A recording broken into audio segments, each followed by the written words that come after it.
तो जय हिंद। कैसे हैं आप सभी? मैं आशा करता हूं आप सभी अच्छे होंगे, स्वस्थ होंगे, मस्त होंगे। इस नए वीडियो में आप सभी का स्वागत है। इस वीडियो में हम क्लास 10th का संस्कृत का पहला चैप्टर जो प्यूसम है भाग 2 उसका पहला चैप्टर जिसका नाम है मंगलम, उसका हम पूरा का पूरा यहाँ पर पूरा चैप्टर कवर करेंगे। यानी उसका अर्थ साथ में उसकी व्याख्या, ये दोनों के दोनों हम लोग साथ में करेंगे, जिससे आपको ऑब्जेक्टिव प्रश्न काफी निकल जाएंगे। इस या अर्थ सहित इसकी व्याख्या जब हम करेंगे तो सारे के सारे आपके अर्थ समझ आ जाएंगे, अच्छे से समझ आ जाएंगे। तो वीडियो में अंत तक बने रहिएगा और एक बार अगर आपने बढ़िया से इसको देख लिया, समझ लिया, तो आपको ये पूरा का पूरा चैप्टर का अच्छे से समझ आ जाएगा। मैं आपको एक और नोट बात में बताना चाहूंगा कि देखिए, इससे एग्जाम में पूछे जाते हैं।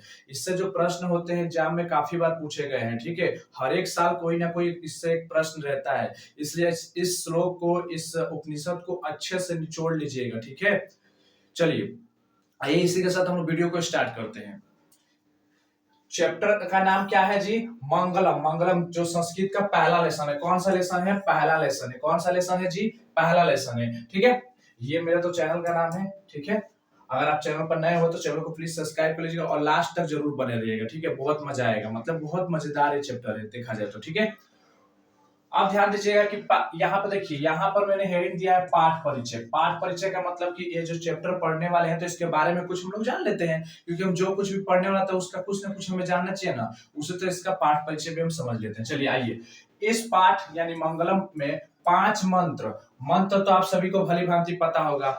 हिंदू धर्म में, सनातन धर्म में मंत्र का मतलब तो आप सभी को पता होगा ना जी, कि मंत्र का मतलब क्या होता है। ठीक है, बोला जा रहा है क्रमशः ईशावास्य, कंठ, मुंडक तथा श्वेताश्वतर नामक उपनिषदों में से संकलित है। मतलब ये इतने में से क्या लिया गया? 5 को मंत्र लिया गया है। ठीक है, आगे बोला जा रहा है ये मंगलाचरण के रूप में पठनीय है। मतलब मंगलाचरण के रूप में पठनीय, मतलब चरणबद्ध तरीके से क्या है इसमें पढ़ना है हम लोग को। वैदिक साहित्य में शुद्ध आध्यात्मिक ग्रंथों के रूप में उपनिषदों का महत्व है। यहाँ ध्यान दीजिएगा, वैदिक साहित्य, वैदिक मतलब वेदों के समय की बात हो रही है।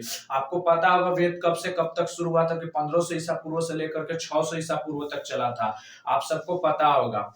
ठीक है, तो उस समय वैदिक काल चला था, वेदों का काल चला था। उसी समय की ये सब ग्रंथ जो लिखी गई है उन्हीं सब का। उपनिषद की मैं आपको यहाँ पर बता दूं, उपनिषद का मतलब मालूम है क्या होता है? उपनिषद का मतलब होता है गुरु के समीप बैठ करके ज्ञान अर्जित करना। तो क्या आप अभी गुरु के समीप बैठ करके ज्ञान अर्जित करते हैं? ये ज्ञान और उस समय के ज्ञान में अंतर होता था। जब ये जितना भी यहाँ पर दिख रहा है ना, उस समय क्या होता था, एक पेड़ के नीचे गुरु जी रहते थे आश्रम में, उनके नीचे उनके बच्चे आराम से उनके नीचे बैठते थे। पहले तो उनको नैतिकता सिखाया जाता था। ठीक है, आज स्कूल में सिर्फ गए तो हम सिलेबस का क्वेश्चन बताना है, क्या बताओगे वो क्या क्या बताना है, फटफट कर देते हैं। लेकिन उस समय उनको पहले आचरण सिखाया जाता था, बोली विचार सिखाया जाता था, सहन, किसी से कैसे बात करे वो सिखाया जाता था। वही उनके लिए शिक्षा कराता था। ठीक है, तो यही चीज था। ठीक है, अब बोलेगा कि उन्हें पढ़ने से परम सत्य यानी मुख्य सत्य अर्थात ईश्वर के प्रति आदरपूर्ण आस्था एवं विश्वास उत्पन्न होता है। क्या होता है उत्पन्न जी? विश्वास उत्पन्न होता है। क्या उत्पन्न होता है? विश्वास। अगर हम इन सब पुस्तकों को पढ़े, धार्मिक पुस्तकों को पढ़े, जैसे रामायण हो गया, महाभारत हो गया, या बहुत सारे ऐसे ग्रंथ है, गुरु जैसे बहुत सारे अलग अलग जैन धर्म के, बौद्ध धर्म के अलग अलग प्रकार के प्रकाशन में पुस्तकें हैं। जब उन पुस्तकों को हम पढ़ते हैं तो हमारे अंदर वो भावनाएं जागृत हो जाती है कि नहीं? अगर आप मान लीजिए कोई सीरियल किलर मूवी देख रहे हैं जिसमें कोई साइको है, मार रहा है, तो आप अपने आप को इमेजिन कर लेते हैं, उसमें जाकर के कर लेते हैं कि नहीं? अभी हाल ही में एक मतलब समझ सकते हैं ऐसा क्या क्या हुआ है। ठीक है, आदरपूर्ण आस्था विश्वास उत्पन्न करता है। हाल ही में एक बहुत बड़ी घटना हुई, आप सभी को पता है, कोलकाता में। ठीक है, तो वो घटना भी देखिए बहुत चर्चित में चल रही है कि नहीं? एक महिला के साथ जो दुर्व्यवहार किया गया है हॉस्पिटल में, उसकी चर्चा बड़ा चल रही है। तो ये चीजें आप उस जगह पर कल्पना कर रहे होंगे, आप सब उस चीजों को सोच रहे होंगे जरूर। जब आप किसी चीज को देखते हैं ना तो उसमें जरूर खो जाते हैं आप लोग। ठीक है, तो यही चीज है कि जब आप इस पुस्तक को पढ़िएगा ना तो आपको परम आनंद मिलेगा, सुख शांति एकदम लगेगा, क्योंकि आप ईश्वर के प्रति जुड़ाव रहेगा आपका। ठीक है, आगे बोला जा रहा है सत्य की खोज की ओर मन का झुकाव होता है। मतलब आप जैसे पुस्तक को पढ़िएगा तो आपकी सत्य की ओर मन झुकाव रहेगा, एकदम लगेगा कि मैं सच्चाई के रास्ते पर चल रहा हूँ। तथा आध्यात्मिक खोज की उत्सुकता होगी। आध्यात्मिक मतलब आंतरिक शक्तियां आपके अंदर आध्यात्मिक शिक्षा सॉरी आध्यात्मिक शिक्षा आपके अंदर जन्म लेगा। मतलब आप आध्यात्मिक खोज की तरफ निकल जाएगा, मतलब मन के ज्ञान की तरफ चले जाएगा। उसके बाद बोला आ जाए उपनिषद ग्रंथ विभिन्न वेदों से संबंधित, मतलब जो उपनिषद में जो ग्रंथ दिए गए हैं वो विभिन्न विभिन्न क्या है, वेदों से संबंधित है।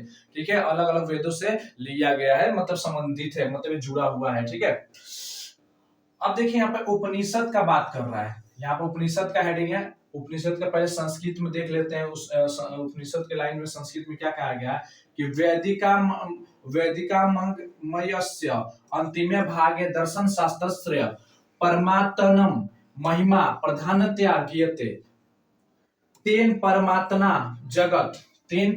जगत व्याप्त नुमनु शासितम चासित स एवं सर्वेषां तपसां परमं लक्ष्यम अस्मिन् पाठे परमात्मा परा उपनिषदां पदात्मका पंच मंत्रा संकल्पिता संति।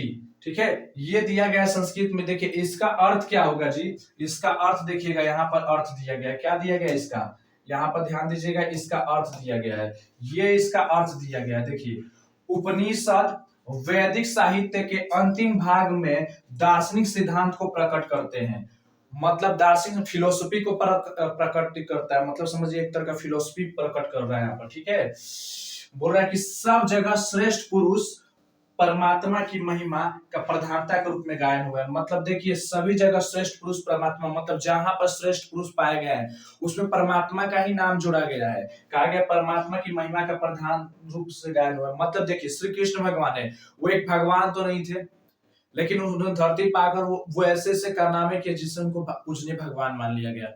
ठीक है, आपकी क्या बोलते हैं राम जी थे, वो भी धरती पाए थे तो भी तो एक साधारण मनुष्य थे, लेकिन उन्होंने ऐसे ऐसे दिव्य ऐसे ऐसे कलाएं दिखाए, ऐसे ऐसे महारत प्रकाशिक कार्य किए, ऐसे ऐसे अद्भुत चमत्कार दिखाए, जिसके बदौलत हम उन्हें क्या मान लिए, ईश्वर का रूप मान लिए, भगवान मान लिए।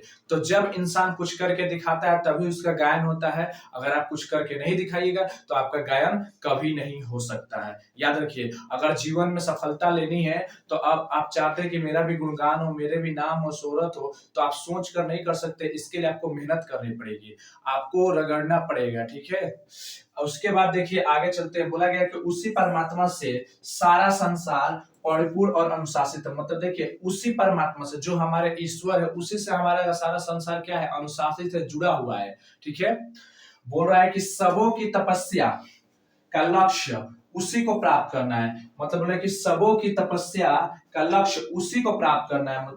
ठीक है, आगे बोला जा रहा है कि इस पाठ में उस परमात्मा की प्राप्ति हेतु उपनिषद के 5 मंत्र श्लोक के रूप में संकलित थे। मतलब बोला कि इस पाठ में उस परमात्मा की प्राप्ति हो, तो मतलब देखिए हम उस ईश्वर को, मतलब कहने का मतलब हम उस ईश्वर से जुड़ना चाहते हैं, उस ईश्वर के पास कनेक्शन रहना चाहते हैं, तो उसके लिए हमारे पास 5 मंत्र दिया गया जो उपनिषद से लाया गया है। ठीक है, उपनिषद में से वो 5 को श्लोक के रूप में लाया गया है मंत्र। ठीक है, तो उन्हीं 5 मंत्रों को पढ़ेंगे और बहुत ही मजे आएगा। ठीक है, तो अगर आप चैनल पर नए हो अभी तक तो चैनल को सब्सक्राइब कर लीजिएगा, बेल आइकन दबाना मत भूलिएगा। आइए इसके बाद हम लोग अब चलते हैं आगे की बात कर लो। अगर आपको नोट्स चाहिए इसका, अगर आपको इसका पीडीएफ चाहिए तो आप हमें कमेंट बॉक्स में कमेंट कर सकते हैं। ठीक है, कि मुझे पीडीएफ की जरूरत है, तो मैं आपको रिप्लाई जरूर दे दूंगा। ठीक है, अगर किसी को पीडीएफ की जरूरत होगी। चलिए अब आते हैं मेन टॉपिक, जो इसका चैप्टर, ये तो अभी तक उसका व्याख्या था, मतलब ये सारणी था, परिचय था। ठीक है, अब रियल में आते हैं क्या, हम यहां से श्लोक स्टार्ट करते हैं। ठीक है, बोला गया है, श्लोक ध्यान से देखिएगा। श्लोक क्या है कि हिरण्मय पात्रेण सत्यस्या पिहितम मुखम तत्वम पुष्णुम पाविनु सत्य धर्माय दृष्टिया। ठीक है, ये लिखा गया। ठीक है, इसका अर्थ क्या होगा, इसका अर्थ क्या होगा जी, तो इसका अर्थ देखिए यहाँ पर लिखा गया। इसका अर्थ कहाँ है, यहाँ पर है। इसका अर्थ कहाँ है, ये रहा इसका अर्थ। ठीक है, कहाँ है इसका अर्थ, इसका अर्थ ये रहा, इसका अर्थ कहाँ है, ये रहा। ठीक है, क्या बोला कि हे प्रभु, क्या, हे प्रभु, हे प्रभु, सत्य का मुख सोने जैसा आवरण से ढका हुआ है। मतलब ये कह रहे हैं कि हे ईश्वर, हे प्रभु, हे महात्मा, ये जो सत्य का जो मुख है ना, वो सोने के पात्र से ढक दिया गया है। सोने के पात्र से ढक दिया मतलब समझ सकते हैं, कहने का मतलब यहाँ पर सीधा सीधी एक लाइन का शब्द है, लेकिन इस शब्द में बहुत बड़ी गहराई है। जब कोई क्राइम करता है, जब कोई कोई पुलिस थाना में, समझ लीजिए गांव में कोनो क्राइम होता है, कोनो घटना होती है, मारपीट का हो या कुछ भी का हो, तो देखिएगा उसको दबाने के लिए, मतलब उस क्राइम को दबाने के लिए पुलिस को पैसा खिलाया जाता है, ठीक है, या उस आदमी को पैसा खिलाया दिया जाता है जो गवाही देने वाला होता है, कि गवाही बदल दे, गवाही वैसा ना दे, ठीक है। यानी सत्य को भी किससे खरीदा जा सकता है? पैसा से खरीदा जा रहा है। मतलब जो सत्य बोल रहे हैं लोग, उनको पैसों के बल से दबा दिया गया है। इसीलिए यहाँ पर कह दिया गया है कि हे प्रभु, सत्य का जो मुंह है ना, वो सोने जैसा आवरण से ढका हुआ है, मतलब उसको दबा कर रख दिया गया है। सत्य धर्म प्राप्ति के लिए उस आवरण को हटा दे। मतलब अगर हमें सत्यता की प्राप्ति करनी है, हमें सत्य का खोज करना है, हमें सत्यता चाहिए, तो उसको क्या करना पड़ेगा प्रभु? हटाना पड़ेगा आपको। तो आप जरूर हटाइए। पहला श्लोक याद हुआ आप लोगों को? ठीक है, कोई क्लियर? चलिए अब इसकी व्याख्या समझ लेते हैं। इसकी व्याख्या हम लोग समझ लेते हैं, साथ ही साथ इसकी व्याख्या भी करेंगे हम लोग, इसलिए इसकी व्याख्या समझ लेते हैं, मतलब कुछ और डीप गहराई तक लेके जाते हैं। ठीक है, बोला जा रहा है कि प्रस्तुत श्लोक ईश्वास्य उपनिषद से संकलित तथा मंगलम पाठ से उत्कृत है। मतलब ये तो उसी से लिया गया। मतलब इसमें सत्य के विषय में कहा गया, इसमें किसके बारे में बताया गया है? सच्चाई के बारे में कहा गया है, सत्य के बारे में किया गया है, ठीक है, ट्रूथ के बारे में कहा गया है कि संसारिक मोह माया के कारण विद्वान भी, मतलब संसारी मोह माया के कारण भी विद्वान भी उस सत्य की प्राप्ति नहीं कर पाते हैं। मतलब यहाँ पर कहा गया है वही लालच, कहे नहीं कि सत्य का मुख सोने का पात्र से ढक, मतलब हमारे अंदर अगर लालच रहेगा तो हम कहां तक, जब तक हमारे अंदर लालच पैदा है, हम पैसा कमाने के लिए भागते रहेंगे। ये हमारे अंदर लालची है। कोई कहता है ना कि मैं सिर्फ पैसा ऐसे कमाता हूं, तो ऐसा नहीं। पैसा कोई भी इंसान अगर आज कमा रहा है तो उसके अंदर थोड़ी बहुत तो लालच जरूर है। वो 1% भी लालच उसके अंदर होगा तभी वो कमा रहा है। नहीं तो जिस इंसान के अंदर लालच और शब्द हट गया ना, तो वो कभी पैसों के पीछे नहीं भाग सकता। ये मंदिरों में जो बाबा होते हैं, पुजारी लोग होते हैं, ये भी पैसा लेते हैं, तो ये सच्चे भक्त नहीं है ईश्वर के। ईश्वर के जो सच्चे भक्त होते हैं, बोलते हैं मैं ईश्वर का सबसे सच्चा भक्त हूँ, तो वो कभी पैसों का जिक्र नहीं कर सकते। वो उनको पैसा से क्या, वो कागज का टुकड़ा है, उनको क्या जरूरत है पैसों का। वो होते हैं सच्चे भक्त। भले जीने के लिए, लेकिन कुछ भी करने के लिए उनको पैसों की जरूरत नहीं होनी चाहिए। तो यहाँ पर कहा गया है, ठीक है, कि संसारिक मोह माया के कारण विद्वान भी उस सत्य को प्राप्त नहीं कर पाते हैं। मतलब कहा गया है कि जो संसारिक जीवन जिसमें पति पत्नी हो, बच्चा बाल बच्चा सब कुछ रहता है, उसके लगाव भाई बहन चाचा चाची फुआ फूफा, ये सब एकदम रिश्तेदारी में जुड़ा रहता है। और एक कारण क्या होता है कि हम लोग इतना ना मोह माया में हो जाते हैं कि चाचा मर गए तो दिन रात उन्हीं के शोक में रहेंगे, कोई हमसे दूर चला जाता है तो बहुत तो लगता है कि अब दुनिया हमारी खत्म हो गई। समझ रहे हैं ना? तो ये चीजें होती है, हम लगाव से जुड़े हुए हैं, मोह माया में बंधे हुए हैं, क्योंकि संसारिक चकाचौंध में वो सत्य इस प्रकार ढक जाता है कि मनुष्य जीवन भर अनावश्यक भटकता रहता है। मतलब इस 2 लाइन के पंक्ति में मैंने शॉर्टकट कहा था कि सोने के पात्र मतलब पैसों से ढक दिया गया। एग्जाम्पल छोटा सा दिया था, वही कहिए ना आप सीधा सीधी, कि यहाँ पर इंसान जो है ना, इतना ना एक अलग तरह के गहराई में घुस गया है ना, कि अब उसको पैसों की जरूरत इतना ज्यादा हो गई है, इतना मोह माया है संसार से, कि वो इससे निकल करके ईश्वर के प्रति आस्था दिखा नहीं रहा है। मतलब कहने का मतलब यही है कि वो जब तक अपनी मोह माया संसारिक सुख को नहीं छोड़ेगा, तब तक वो ईश्वर की प्राप्ति में नहीं जा पाएगा। ठीक है, ये यहाँ पर कहा गया है, क्योंकि उसको आंखों में लग गया है औरत शोहरत बेशुमार दौलत सब कुछ चाहिए उसको। ठीक है, इसलिए ईश्वर से प्रार्थना की गई है कि हे प्रभु उस माया से मन को हटा दो, हे प्रभु उस माया को मन से हटा दो, ताकि परम पिता परमेश्वर को प्राप्त कर सके। मतलब ये कहे हैं कि हे ईश्वर, जो हमारे अंदर मोह माया है ना, लालच है ना किसी चीज का, वो लालच को खत्म कर दे, ताकि मैं भी क्या करूं, अपने ईश्वर की प्राप्ति कर सकूं, मैं भी ईश्वर के पास अपने कनेक्शन, मैं ईश्वर से अपना संबंध जोड़ सकूं। ठीक है, इसलिए प्रार्थना किया जा रहा है। हालांकि ऐसा कुछ नहीं है, हम अगर हमसे कोई दूर हो जाता है, जब हम किसी के साथ मतलब एक होता है एक समय जब दौरान बिताते हैं और किसी लड़की से मान लीजिए या किसी भी ऐसे व्यक्ति से हमें क्या हो जाता है, बहुत ज्यादा लगाव हो जाता है और वो जो व्यक्ति हमारे सामने से बहुत दूर ओझल हो जाते हैं, चले जाते हैं, तो हमें लगता है कि हमारा सब कुछ चला गया, अब हमारे पास कुछ नहीं है। ठीक है, समझ रहे हैं ना? तो वो चीज क्या होता है कि वही चीज के कारण, वो जो चीज है उसी के कारण क्या होता है, बोला है कि आप परम पिता परमेश्वर है प्राप्त कर सके, हमें वो चीज हटाइए, ये मोह माया से हमको दूर कीजिए, इस सब कुछ हमारे सामने से हटाइए, इसी के चक्कर में हम फंसे हुए हैं जिसके कारण हम ईश्वर की प्राप्ति नहीं कर पा रहे। मैं आशा करता हूँ आप सबको यहाँ तक पूरा बिल्कुल समझ आ गया होगा। चलिए नेक्स्ट पर चलते हैं, हम लोग आगे की तरफ चलते हैं। दूसरा समझिएगा यहाँ पर क्या कहा गया है, अर्णो अर्णियान महतो महयान आत्मस्य जंतो निहितो गुहयाम तम्र क्रौतुरु पश्यति वितशोको धातु प्रसादा न हिताम नमातनामन। हाँ ठीक है, ये कहा गया है, इसका अर्थ देखिए क्या कहा गया है कि मनुष्य के हृदय रूपी गुफा में अणु से भी छोटा और महान से भी महान आत्मा विद्वान है। मतलब आपके इस हृदय रूपी गुफा में अणु से भी अणु मतलब छोटा से भी छोटा हृदय रूपी गुफा में क्या निहित है, आत्मा विद्वान है।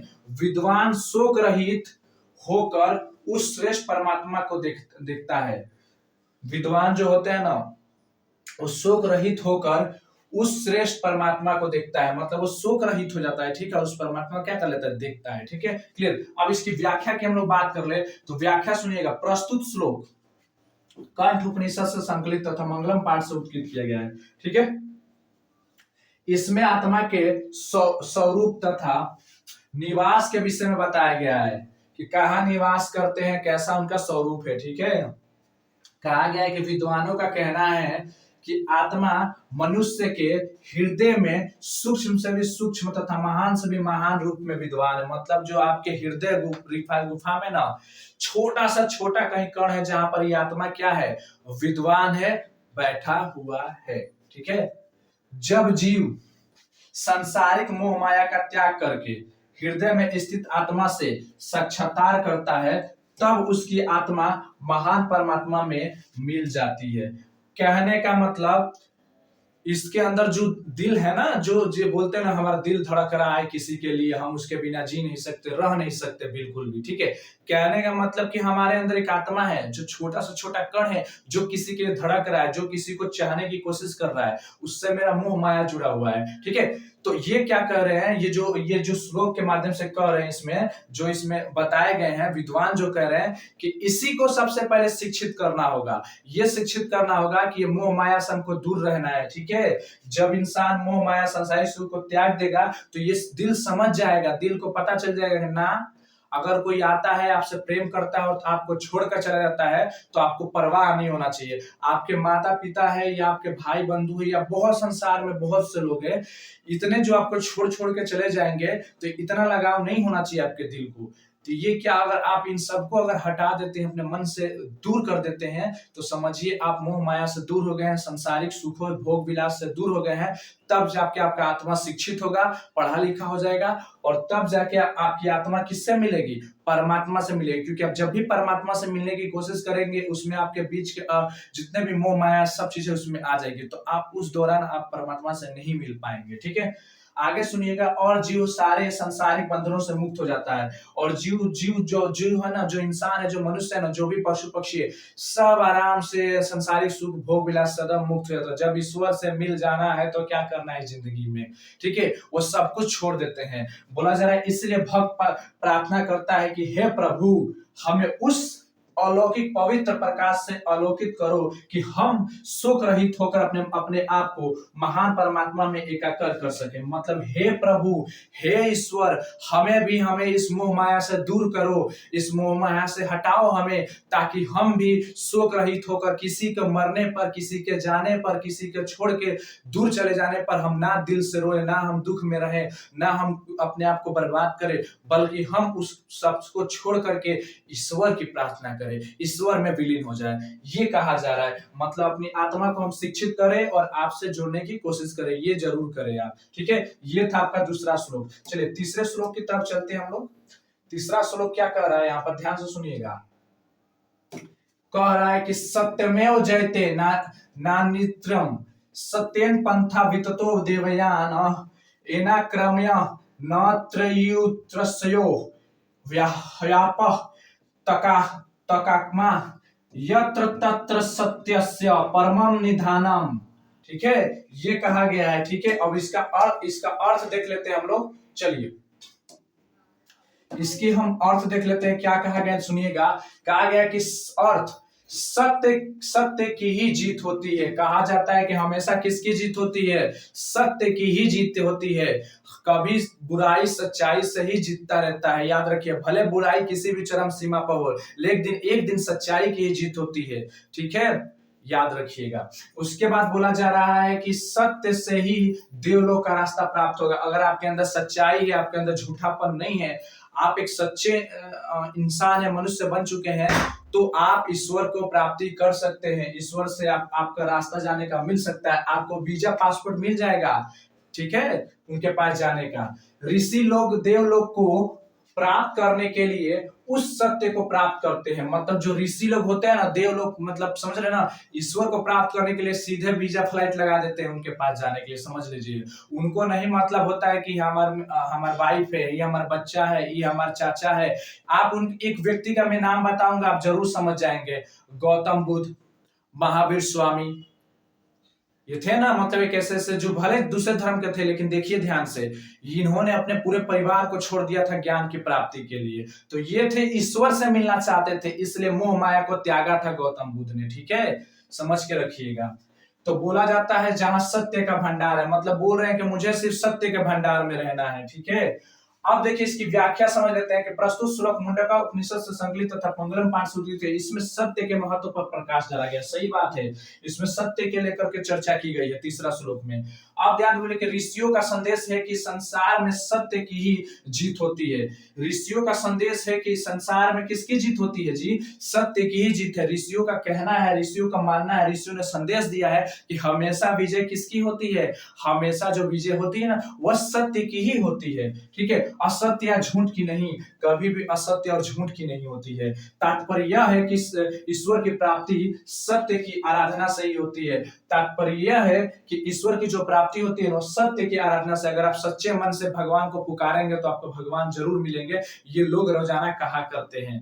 कहते हैं ना, मूवी में या कोई भी फिल्म या कहीं भी देखिएगा कि सच्चे मन से अगर याद करोगे भगवान को, तो तुम्हें कायनात भी ला करके वो सारी चीज तुम्हें परोस देगी। समझा ना, तो वैसे ही कुछ है। फिर बोला जा रहा है कि ना ही संसारिक विषय वासनाओं में डूबे रहने से होती है।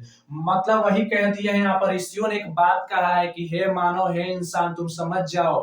अगर तुम बोलते हो कि मुझे ईश्वर से प्राप्ति करना है, मुझे ईश्वर के पास जुड़ना है, तो तुम्हें सबसे पहले इस भोग विलास को छोड़ना होगा, इस वासना को छोड़ा होगा। तो जो तुम्हारे अंदर वासना बैठी हुई है ना, वासना समझ ही सकते हो आप सब क्या होता है। किसी महिला के प्रति अट्रैक्ट हो जाना, नहीं, प्यार नहीं हो सकता, उसकी उसकी शरीर की तरफ अट्रैक्ट हो जाना, वही वासना हो जाती है। ठीक है, और साथ ही साथ मोह माया। मोह माया मतलब हम क्या होते हैं, अपने रिश्तेदारों से मोह माया कर लेते हैं। आप क्यों नहीं सोचिएगा, आप अपने फैमिली को छोड़ करके आपके गांव के किसी कोने में एक बुढ़िया रो रही होगी, खाना के लिए तरस रही होगी, क्या उसके लिए आपके अंदर मोह माया होगा? नहीं होगा। लेकिन आपके अपने फैमिली के अंदर अगर कुछ हो रहा होगा तो आपको मोह माया होगा। तो यानी आप पूरी संसार से मोह माया से नहीं जुड़े हुए हैं, आप अपने ही आसपास के लोगों से मोह माया से जुड़े हुए हैं, और सब अपने अपने मोह माया से जुड़े हुए हैं, और किसी तरह से सब क्या है, एक दूसरे से मोह माया में जुड़े हुए हैं। तो याद रखिएगा, इस भोग विलास को छोड़ना होगा, इस लालच को छोड़ना होगा। संसार माया है तथा ईश्वर सत्य। बोलते हैं देखो,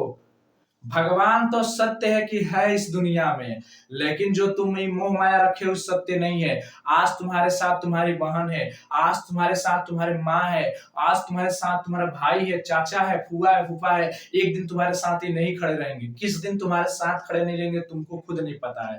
ठीक है, आज तुम्हारे साथ कोई लड़की खड़ी है जो, लेकिन कुछ समय के बाद वो भी तुमसे जा सकती है दूर। तो ये सारी चीजें हैं जो कहने का मतलब कि माया है, सब संसार की माया है। मोह माया में हम बंधे हुए हैं।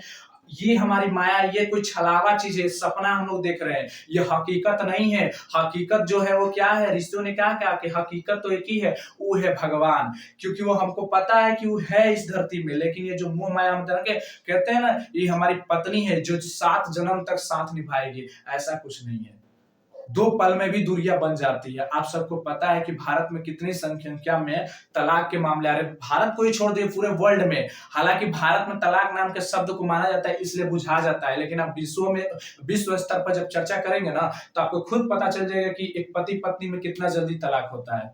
ठीक है, समझ सकते हैं, और वो पता भी नहीं चलता है। यहां ध्यान दीजिएगा, अब बोला जा रहा है अतः जीव जब तक उस सत्य मार्ग पर अनुसरण नहीं करता है तब तक वह संसारिक मोह माया में जकड़ा रहता है। मैंने वही बोल रहे हैं, बार बार एक रिपीट कर रहे हैं कि जीव जब तक उस सत्य मार्ग का अनुसरण नहीं करेगा, सत्य के मार्ग को नहीं अपनाएगा, सोचेगा कि नहीं कि हमें सत्य के मार्ग पर जाना है, तब तक वही मोह माया में जकड़ा रहेगा, फंसा रहेगा उसी के मोह माया में। कहता है ना, एक व्यक्ति का नाम सुना होगा, अकबर सम्राट। अकबर मुगल साम्राज्य का सबसे शक्तिशाली और सबसे बड़ा राजा साबित हुआ था, जिसका नाम था बादशाह अकबर। जलालुद्दीन मोहम्मद अकबर नाम था उसका पूरा। उस अकबर को बनाने में एक महिला का हाथ है। आप जानते होंगे जोधाबाई, जो उनकी वाइफ थी, जो उनको सुधारी, उनको एक ऐसा अनपढ़ व्यक्ति को भी उन्होंने एक शिक्षित तरह से कर दिया था। साथ ही उसी जब बचपन अवस्था में थे तो उसकी एक दाई थी जिन्होंने उसको पाला था अकबर को, जिनका नाम था महामनखा। वो एक व्यक्ति थी जो उसको मोह माया में जकड़ के रखी हुई थी। कहते हैं ना, जब आप किसी के मोह माया में होते हैं ना तो आपको कोई भी कितना भी कह दे, कुछ भी कहेगा, आप उसकी बात सब प्यारा लगेगा। जब आप किसी को मान लेंगे तो काला है, गोरा है, कुछ भी है, कैसा भी है, कुछ भी है, गलत है, बुरा है, अच्छा है, क्राइम करे, कुछ भी करे, आप उसी को बढ़िया मानिएगा। क्यों? क्योंकि आप उस मोह माया में जकड़े हुए हैं, आप उसके प्रति वफादार हो चुके हैं। ठीक है, समझ रहे हो ना? तो ये चीज रहता है हमारे अंदर, मोह माया। इसलिए उस सत्य की प्राप्ति के लिए जीव को संसारिक मोह माया से दूर रहने वाला भाव से कर्म करना चाहिए, क्योंकि सिर्फ ईश्वर ही सत्य है और सबके अतिरिक्त सब कुछ असत्य है। मतलब देख लीजिए, आज पत्नी है कल नहीं रहेगी, आज बच्चे हैं कल नहीं रहेंगे। आज एक लड़की आपके जीवन में आ रही है तो आप सोचेंगे कि मेरे जिंदगी में एक प्यार मिल गया, एक मोहब्बत मिल गई, एक इश्क मिल गया, और ये हमारी जिंदगी का वो हिस्सा है जो दुनिया में हम हासिल करना चाहते थे। ऐसा कुछ नहीं है। ऋषियों ने कहा है, ये तुम्हारे जीवन का मकसद नहीं है, ये तुम्हारे जीवन का एक छलावा है, ये एक सत्य नहीं है। सत्य यही है कि सिर्फ यही एक सत्य है कि बस ईश्वर की तुम प्राप्ति कर सकते हो, जो इस जीवन में है, हर जगह है ईश्वर को ही तुम सच्चे मन से प्राप्त कर सकते हो। बाकी सब तो मोह माया है, छलावा में है। ठीक है, ये कहे हैं बात। ठीक है, अब ये आगे चलते हैं चौथे नंबर श्लोक की तरफ। ध्यान दीजिएगा, चौथा श्लोक, अगर यहां तक, अब ध्यान दीजिएगा इस लाइन को। यथा नधा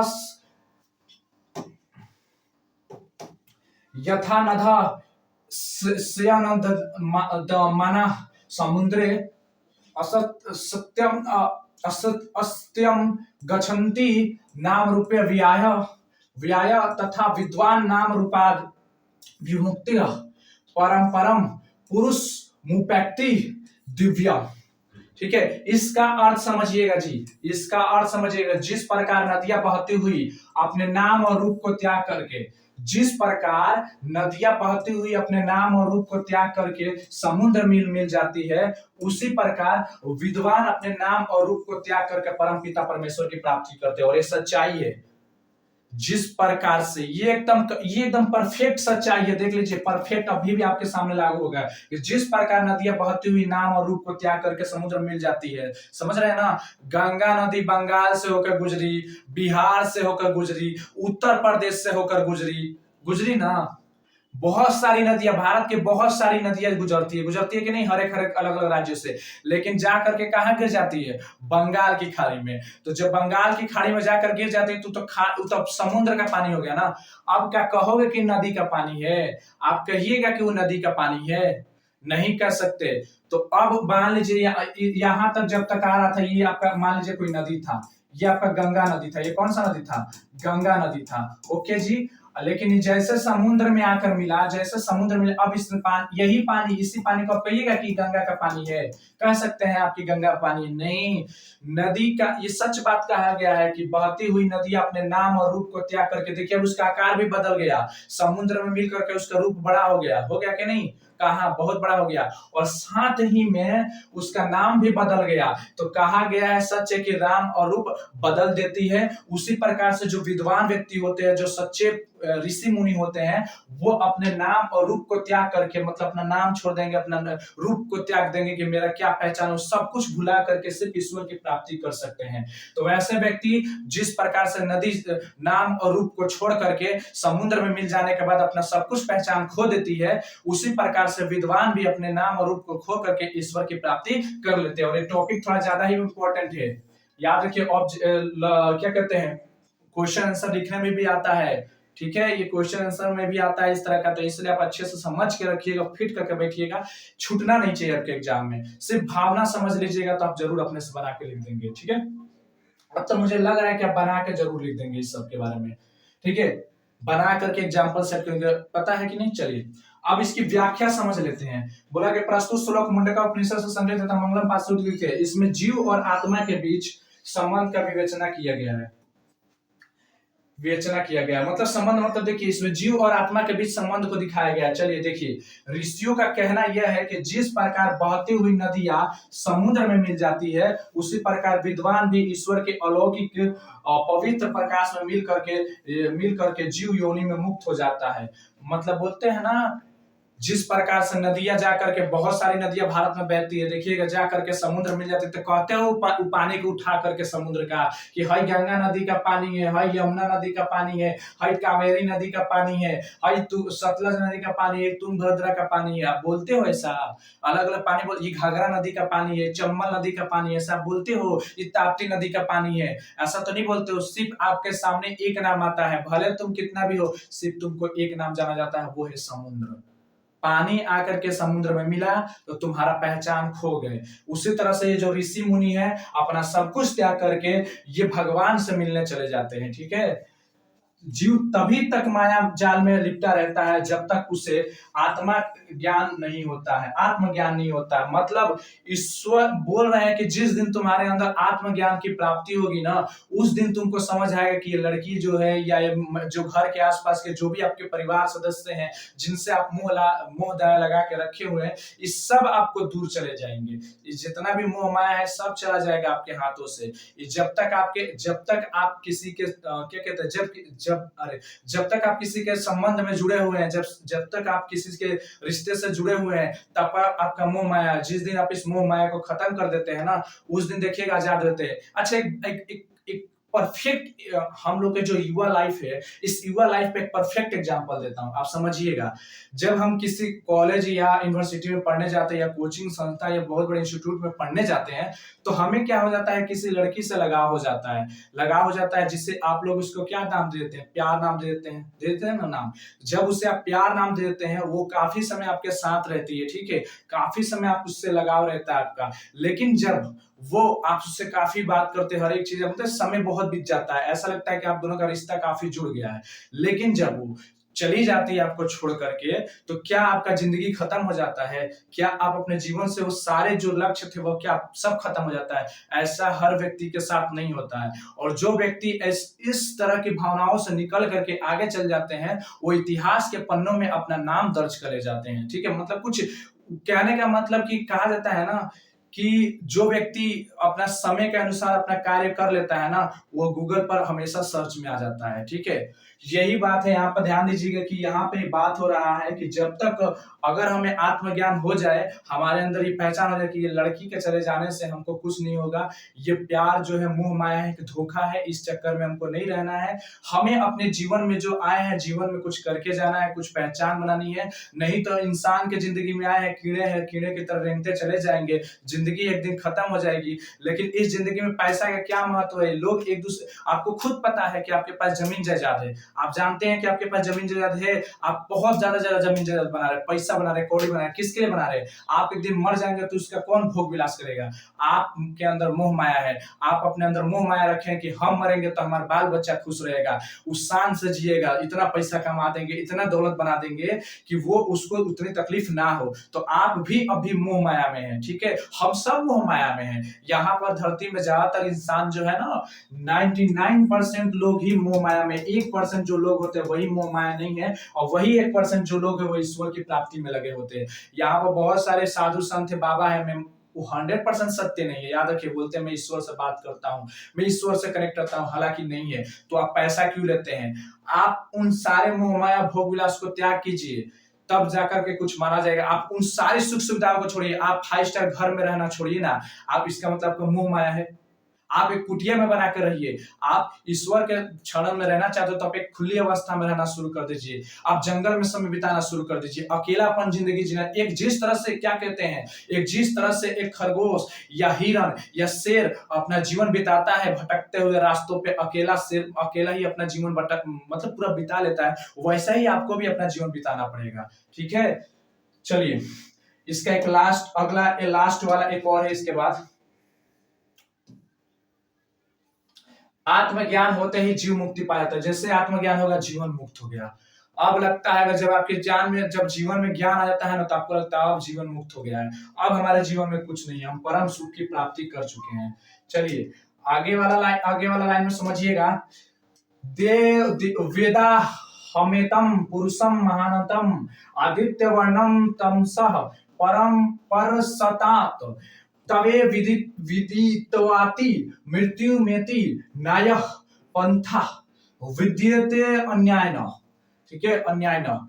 ठीक है, इसका अर्थ क्या होगा सुनिएगा जी, इसका अर्थ सुनिएगा। मुझे ही महान पुरुष परमात्मा जानो जो प्रकाश रूप में अंधकार के आगे है। मुझे ही जानो, ठीक है, मुझे ही महान पुरुष परमात्मा जानो जो प्रकाश स्वरूप में अंधकार के आगे है।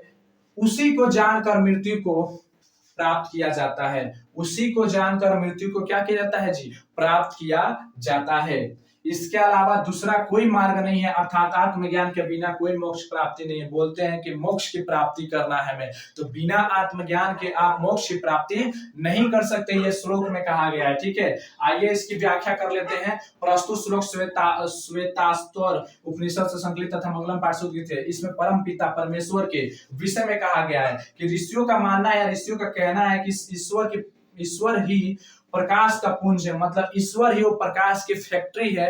ठीक है ना, समझ लीजिए, अगर हम दूध पीते हैं तो वो दूध का फैक्ट्री है, अगर हम शराब पीते हैं तो शराब का फैक्ट्री है, अगर हम फल खाते हो तो फल का फैक्ट्री। उसी तरह प्रकाश मतलब हमें ज्ञान देना है तो वो ज्ञान की फैक्ट्री है। ठीक है, उन्हीं के भव्य दर्शन से सारा संसार अलौकिक होता है। उनके ही एक भव्य दर्शन से, अगर उनका भव्य दर्शन होता है, उसी से हमारा संसार क्या है, चल रहा है, आगे तक बढ़ रहा है। ज्ञानी लोग उस ईश्वर को जानकर सांसारिक विषय वासनाओं से मुक्ति हो पाते हैं। जो इंसान ईश्वर को समझ लेता है वो किसी महिला के चक्कर में नहीं पड़ता है, वो किसी महिला के चक्कर में प्रेम में नहीं पड़ता है। इतिहास के पन्नों में गवाह है कि बहुत से राजा ऐसे हुए जो प्रेम लगाओ मतलब वासना की बात कर रहे हैं, तो महिलाओं के चक्कर में अपने आप को बर्बाद कर डाले। ठीक है, ऐसे बहुत से राजा हैं जो वासनाओं के चलते अपने आप को क्या कर डाले हैं, बर्बाद कर डाले हैं। आप इतिहास के पन्नों में खुद जाकर के देखेंगे, ऐसे बहुत से राजा है जो कहते हैं ना, आप सोचिए एक बिंबिसार जो राजा था हरिवंश, उसको कहा जाता है कि तीनों चार गो अभी पत्नी है, लेकिन कुछ इतिहासकार अपने कथनों में कहते हैं कि अभी तो उसका मुख्य स्रोत नहीं मिला है कि कितनी है, लेकिन लगभग उसके पास 300-200 से प्लस पत्नियां होगी। अशोक के पास देख लीजिए कितनी पत्नियां होगी। उसके बाद आगे आगे बढ़ते चलिए, अभी बहुत सारे राजा ऐसे आएंगे।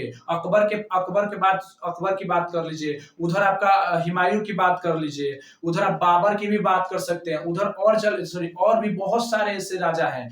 आप उधर दिल्ली सल्तनत के जो राजा हैं उनकी बात कर सकते हैं। तो ये राजाओं की कमी थी, ये राजा बहुत थे, बहुत से पत्नियां रखते थे, हर एक पत्नी से शादियां नहीं करते थे। उनको हराम मतलब एक जगह एक रूम होता था जहां पर सिर्फ अपने देह सुख के लिए, मतलब अपनी वासनाओं को पूरा करने के लिए महिलाओं के साथ संबंध बनाते थे, और उनसे जो बच्चे पैदा होते थे जिनका नाम राजा के साथ जोड़ दिया जाता था। इसलिए किसी किसी के 150 बच्चे, 100 बच्चे, 80 बच्चे, 50 बच्चे हो जाया करते थे। एक महिला से आप सोच सकते हैं कि कभी इतने बच्चे नहीं हो सकते हैं। इसके मतलब काफी पत्नियां हुआ करती है। पत्नियां नहीं है, सब पत्नियां रियल नहीं है, सिर्फ नाम मात्र है जो देह से जुड़ी हुई पत्नियां। ठीक है, यही वासना से लोग जुड़े हुए इंसान जो थे भगवान से प्राप्ति नहीं कर पाते हैं। और जो ऋषि मुनि होते हैं वो कहते हैं कि इस महिला का चक्कर, आप देखिएगा आश्रम को 4 प्रकार से बनाया गया है। आप पढ़िएगा, आप ट्वेल्थ क्लास में जब जाइएगा तो ट्वेल्थ क्लास का जब इतिहास पढ़िएगा ना, तो उसमें आश्रम को 4 भागों में बांट के रखा गया है। एक 0 से 25 साल की उम्र रखा गया है, 25 से 50 साल कि 0 से 25 साल बच्चा मतलब एथी में रहेगा, ज्ञान की शिक्षा लेगा, 25 से 50 साल अपने परिवार के साथ लेगा, 50 से 75 साल ज्ञान की खोज में रहेगा, उसके बाद अपना जिंदगी अलग है, घर परिवार को छोड़ करके, त्याग करके एक अलग दुनिया में चला जाएगा। तो ऐसा जिंदगी बनाया गया है, समझ लीजिए, ऐसा जिंदगी उसका क्या बनाया गया है। वैसे ही यहाँ पर समझ लीजिए, इसके अलावा कोई दूसरा रास्ता है नहीं। ठीक है, समझ आ गया आप सभी को। मैं आशा करता हूँ आप सभी को ये पूरा का पूरा एकदम बढ़िया से समझ आ गया होगा। अगर ये वीडियो आपको अच्छी लगी हो तो चैनल को सब्सक्राइब कर दिए, लाइक कर दीजिएगा, और अगर इसका पीडीएफ चाहिए तो आप कमेंट बॉक्स में कर सकते हैं कि मुझे पीडीएफ चाहिए। चलिए मिलते हैं फिर से एक नए वीडियो के साथ, तब तक के लिए जय हिंद, जय भारत।